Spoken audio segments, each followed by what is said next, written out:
My name's Jessica Harper. I'm 35, and last summer my world shattered when my cousin Allison pressed a knife to my back, demanding I sign over my late grandma's vineyard. Her voice was cold as ice. "Sign it, Jess, or you're finished." Blood dripped onto the vineyard's stone patio as her husband, Greg, stood by, his eyes gleaming with greed. I thought I'd die in the place Grandma spent her life building for us. Before I share how I survived, uncovered a chilling secret, and turned my pain into strength, drop a comment telling me where you're reading from. If you've ever been betrayed by family over money, hit like and follow for more real stories of loyalty and revenge that might make you rethink your own relationships. Here's how I fought back and found a new beginning. I grew up in a small town in California's wine country, where Grandma's vineyard was my safe haven. The rolling hills, lined with grapevines, smelled of earth and promise. Grandma bought the land after Grandpa died, pouring her heart into every vine to give me, Allison, and our families a legacy. Allison, 3 years older, was my best friend back then. We'd race through the rows, sneak grapes off the vines, and spend evenings on Grandma's porch, listening to her stories of love and loss. But when I was 12, my parents split. Mom moved us to a nearby city, and I only saw the vineyard on weekends. Allison stayed close, but her visits to Grandma became less frequent, her laughter replaced by a restless edge. Grandma was our rock, tending the vineyard with calloused hands and a warm smile. "This place is our roots," she'd say, brushing dirt off my cheek. "It'll hold you steady no matter what." I believed her like only a kid can. As we grew, Allison and I drifted apart. I went to college, studied botany, and returned to help Grandma with the vineyard, learning to prune vines and blend wines. Allison moved to San Francisco, chasing a flashy life as a PR consultant. When she visited, she'd scoff at the vineyard's rustic charm. "Sell it, Grandma," she'd say over Sunday dinners. "You could retire rich." Grandma just shook her head. "This isn't just land, Allie, it's family." After college, Allison changed completely. The cousin who once shared her candy became obsessed with money, designer clothes, a sleek apartment, and a job schmoozing with rich clients. She married Greg, a real estate developer with a slick smile and sharper ambition. The first time they visited, Greg surveyed the vineyard like it was a business deal, calling the old winery outdated and the fields prime for condos. Allison laughed, but her comments stung. "This place is sweet, Jess, but it's a relic." Grandma seemed wary of Greg, locking her office when they were around. Their wedding at a fancy coastal resort felt like a different universe. Grandma and I, in our simple outfits, stood out among their glitzy friends. Grandma's heartfelt toast made me tear up, but I heard Greg whisper to a guest that it was corny. 3 years ago, Grandma had a stroke. I left my job at a local nursery to move to the vineyard full-time, managing her care and keeping the vines thriving. Allison promised to visit, but came only once, leaving early for a client emergency. Grandma's hurt was silent but deep. I handled everything: her medications, physical therapy, even harvesting the grapes. One quiet night, as we sat on the porch, Grandma took my hand. "Jess, the vineyard's yours," she said, her voice frail but firm. "You've loved it like I do. Allison's chasing something else." I promised, crying, to protect it. The next day, she met her lawyer, Linda Torres, to update her will, looking calmer after. Grandma's death gutted me. I'd wander the winery, touching her old pruning shears, her favorite mug by the sink. The vineyard felt empty without her voice. Allison and Greg came for the funeral, and for a moment, as we stood by her grave, Allison's hand in mine felt like my cousin again. Greg lingered back, checking his phone, his suit out of place in the dusty cemetery. That connection vanished fast. After the service, Allison cornered me in the kitchen. "We should sell the vineyard," she said, her tone sharp. "It's worth millions now." I shook my head. Grandma wanted me to keep it. Her eyes darkened, but she left with Greg, who was waiting by their BMW. We met Linda a week later in her cozy office, walls lined with vineyard sketches. Allison and Greg arrived late, dressed like they were pitching investors. The will was clear. I got the vineyard, paying Allison half its value over 6 years, no interest. Grandma's savings were split evenly, and we'd divide her belongings. Allison's face stayed neutral, but her hands clenched. Greg leaned forward. "Can we sell it now?" Linda said. Grandma's wish was for me to keep the vineyard, but I could sell later if I chose. Allison nodded, glancing at Greg. At lunch at Grandma's favorite diner, Allison pushed again. "Sell, Jess. Buy something modern. Pay me now."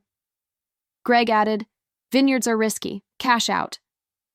I stood firm. It's home. Things turned ugly. My friend Sophie, a winery manager nearby, called with a tip.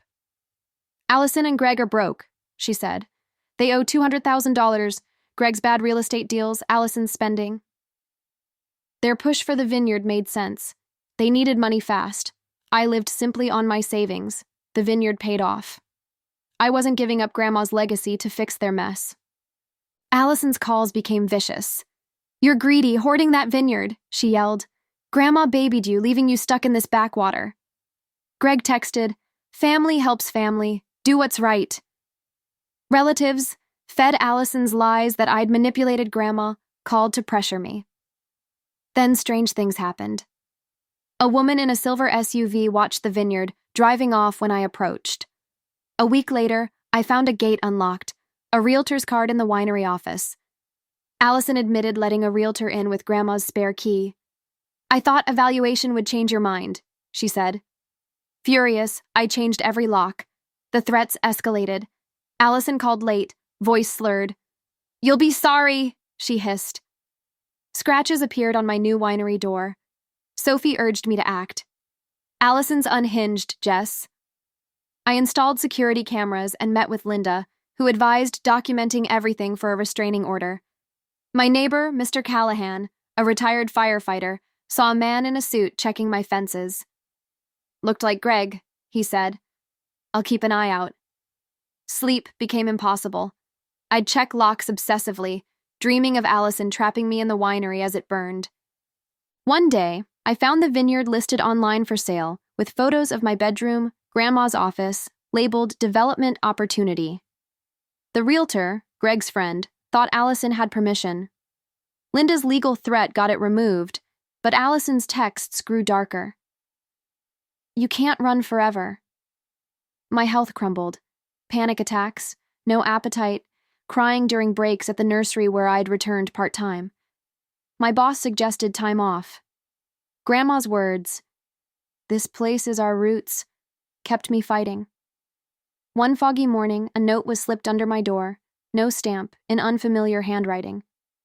"Sell, or you're done." It reeked of cheap cologne, not Allison's scent. Mr. Callahan's camera caught a man in a hoodie leaving it at 3 a.m. "Not Greg," he said. "Someone else." Linda suspected a hired thug, common in financial schemes. I added motion sensors and floodlights, but fear followed me like a shadow. On a warm Saturday, I was pruning vines when the doorbell rang. My camera showed Allison and Greg, her with a folder, him in a sharp suit, his smile cold. "We just want to talk," Allison called, her voice too smooth. My instincts screamed danger, but I opened the door, chain on. "A deal that works for everyone," Greg said. I let them in, heart racing, keeping my phone close. We sat on the patio, the vineyard stretching behind us. Allison slid the folder over. "Take a loan for 65% of the vineyard's value," she said. "Pay us now, keep the place." Greg nodded. "It's a win-win." I saw their desperation.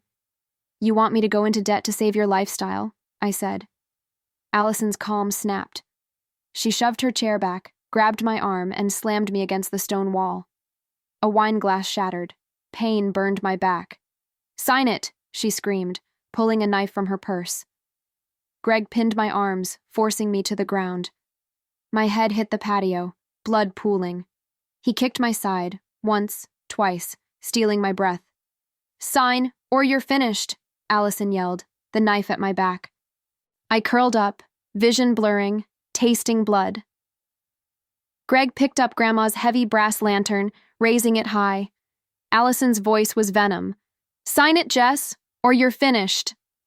I saw death in her eyes, my cousin gone. Then the gate slammed open. "Drop the knife!" Mr. Callahan shouted, holding his phone, recording. Sophie ran up, dialing 911. "Sheriff's coming!" Allison froze, the knife trembling. Greg dropped the lantern, panic breaking his cool. "She attacked us," he lied. Mr. Callahan stood firm. "Got it all on video, including your wife's threat to kill her." Sirens blared. Allison tried fake tears, but Sophie wasn't fooled. "You're monsters," she said. "Medics took me to the hospital. 3 broken ribs, a severe concussion, a gash needing 20 stitches. Bruises covered my legs. Deputies took my statement. Mr. Callahan's video, undeniable proof. Allison and Greg were arrested for assault and attempted coercion. I stayed in the hospital 6 days, Sophie by my side." "That video buries them," she said. My Aunt Ellen visited, apologizing for believing Allison's lies about me scheming for the vineyard. The vineyard felt tainted, every vine holding the memory of that knife. I stayed with Sophie, unable to return. Nightmares plagued me. Allison's blade, Greg's kicks. A therapist diagnosed PTSD, suggesting journaling. Then Linda found a locked chest in Grandma's attic, hidden behind a false panel. Inside were documents, photos, and a USB drive about a land scam. Grandma had uncovered Greg's firm, Vine Corp, forcing farmers to sell through bribes and threats for a massive resort project. There were emails, bank records, even a recording of Greg intimidating a neighbor. Was this why they wanted the vineyard? To destroy Grandma's proof? Linda hired an investigator, Claire Evans, to dig deeper. Claire linked Vine Corp to a $50 million development deal, with Greg's debts tied to its failure. The hooded man was likely Victor Ruiz, a fixer for Vine Corp. "They'd kill to keep this buried," Claire warned. I upgraded security, stronger locks, better cameras, but lived scared, jumping at every noise. The trial was grueling. Mr. Callahan's video played. Allison's "You're finished," shocking the courtroom. Bank records showed their $220,000 debt, Greg's gambling, Allison's luxury purchases. Texts proved they planned to force me to sell, even eliminate me. Allison blamed Greg. He claimed she was the mastermind. Both lost. Allison got 9 years, Greg 12, with restraining orders. I felt hollow, mourning the cousin I'd loved. Returning to the vineyard was like walking into a ghost story. The patio was clean, but the attack lingered. Sophie and Mr. Callahan helped repaint, but it wasn't enough. In Grandma's office, I found her letter. "This vineyard's our heart, Jess. You've honored it. Allison, come back to us," I cried, knowing Grandma would have been heartbroken. I painted the winery teal, Grandma's favorite, and turned the barn into a community garden, teaching kids to plant, their chatter pushing out the pain. Claire's work led to Victor Ruiz's arrest for related crimes. He confessed to working for Vine Corp, hired to intimidate me. The FBI took Grandma's chest, launching a probe into Vine Corp's corruption. I sold the vineyard to a local winemaker, sharing its joyful past, our grape-picking days, Grandma's laughter. With the money, I bought a small bungalow near town and founded the Rose Harper Garden Haven, offering free gardening therapy for trauma survivors. The kids' flower beds helped me heal. A year later, Allison wrote from prison, begging for forgiveness. I visited once, seeing a shadow of my cousin, but said no contact until she proved change. Greg's manipulative letters stopped when I ignored them. Claire, now a close friend, became more a slow romance rooted in trust.